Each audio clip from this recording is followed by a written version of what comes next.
മൈൻലാബ് ബ്രാൻഡിൽ ഗോഫൈൻ്റെ series stock വന്നിട്ടുണ്ട് കേട്ടോ. ഗോഫൈൻ്റെ എല്ലാ മോഡലും സ്റ്റോക്ക് വന്നിട്ടുണ്ട്. ഒരു 15,000 രൂപ മുതൽ 25,000 രൂപ വരെ റേറ്റ് വരുന്ന മോഡലുകളാണ് കേട്ടോ ഇത് കാണുന്നത്.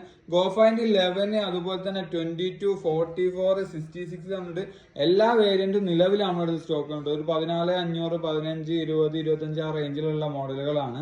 അതുപോലെ തന്നെ മൊബൈൽ കണക്ടിവിറ്റി അങ്ങനത്തെ ഒരുപാട് ഫീച്ചേഴ്സ് കാര്യങ്ങളുള്ളതാണ്. ഇത് ലേറ്റസ്റ്റ് അപ്ഡേറ്റ് വന്നാണ്, പുതിയ സ്റ്റോക്ക് കാര്യങ്ങൾ വന്നാണ്. മൈൻലാബ് ബ്രാൻഡ് വരുന്ന ഓസ്ട്രേലിയൻ കമ്പനിയാണ്. 2 വർഷം റീപ്ലേസ്മെന്റ് വാറന്റി ഉണ്ട്. 3 അടി വരെ നമുക്ക് വെള്ളത്തിൽ ഇറങ്ങാൻ കിട്ടും. ഫോൾഡ് ചെയ്ത് കൊണ്ടെടുക്കാൻ പറ്റിയാണ്. ഇതിന്റെ ഫുള്ള് സെറ്റ് ചെയ്ത പീസ് ഞാൻ കാണിച്ചു തരാം. എങ്ങനെയാണ് ഇവരെ ഫോൾഡ് ചെയ്തിട്ട് പീസാണ് വരിക. നമുക്ക് 4 അടി വരെ ഹൈറ്റ് കൂട്ടിയിട്ട് യൂസ് ചെയ്യാൻ പറ്റിയ ഒരു മോഡലാണ്. അതുപോലെ തന്നെ എല്ലാ മോഡലും നമ്മുടെ അടുത്ത് സ്റ്റോക്ക് ഉണ്ട്. മൊബൈൽ കണക്ടിവിറ്റി അങ്ങനത്തെ ഒരുപാട് ഫീച്ചേഴ്സ് വരുന്നതാണ്. ആവശ്യമുള്ളവർ കോൺടാക്ട് ചെയ്യുക. Credit card, debit card, EMI available ആണ്. ഇതിന്റെ കൂടുതൽ വീഡിയോസ് നിങ്ങൾക്ക് കാണണമെങ്കിൽ നമ്മുടെ യൂട്യൂബ് ചാനൽ ഉണ്ട്, അതിൽ പോയാൽ നിങ്ങൾക്ക് കാണാം. ഈ MT മെറ്റൽ ജസ്റ്റ് ഒന്ന് സെർച്ച് ചെയ്ത് നോക്കിയാൽ കേട്ടോ. അപ്പോൾ അതിൽ ഇങ്ങനത്തെ ഒരുപാട് വീഡിയോസ് ഉണ്ട്. ഇതിന്റെ സെറ്റപ്പും